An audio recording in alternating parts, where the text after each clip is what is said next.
আপনাদেরকে police barricade করে আপনাদের মাইক কেড়ে নিয়েছে। আমাদের হাতে কি অস্ত্র আছে? না, আসলে আজকে বাংলাদেশ জাতীয়তাবাদী দল বিএনপি এখানে বিক্ষোভ সমাবেশের ডাক দিয়েছিল, এটা আমরা অবহিত ছিলাম। তারা আনুষ্ঠানিকভাবে আমাদের কাছে কোনো অনুমতি প্রার্থনা করে নাই। তো জনশৃঙ্খলার স্বার্থে দেখেন যে প্রচুর গাড়ি ঘোড়া চলতেছে, তো গাড়ি যানবাহন চলাচল যাতে বিঘ্নিত না হয় এজন্য আমরা তাদেরকে মিছিল করতে দেইনি।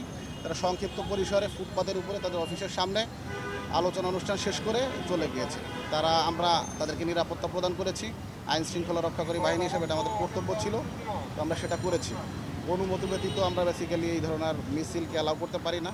জনশৃঙ্খলা বিঘ্নিত হতে পারে, যান চলাচল বিঘ্নিত হতে পারে, মানুষের জানমালের নিরাপত্তা বিঘ্নিত হতে পারে, এই আশঙ্কা থেকে আমরা তাদেরকে অনুমতি দেইনি। সমাবেশকে আমি কীভাবে করলো? সমাবেশ তো আসলে এটা করে নাই, তারা তাদের অফিসের সামনে দাঁড়িয়ে আলোচনা অনুষ্ঠান করেছে। আমরা ততক্ষণ পর্যন্ত অ্যালাউ করেছি যতক্ষণ জনশৃঙ্খলা বিঘ্নিত হয় না এবং যান চলাচল বিঘ্নিত হয় নাই। আমাদের কাছে মূল প্রায়োরিটি ছিল মানুষের জানমালের নিরাপত্তা দেওয়া, যানবাহন সচল রাখা, এটা আমরা করেছি সফলভাবে।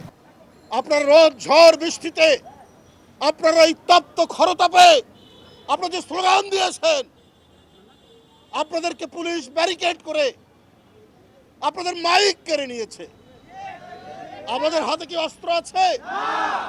কিন্তু আমরা গণতান্ত্রিক সংগ্রামের কর্মী হিসাবে আমরা ন্যায়সঙ্গত প্রতিবাদ করতে এসেছি। সেই প্রতিবাদ আজকে বাধাপ্রাপ্ত হয়।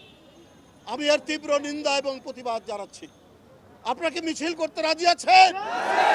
চলেন আমরা মিছিল করব। চলেন।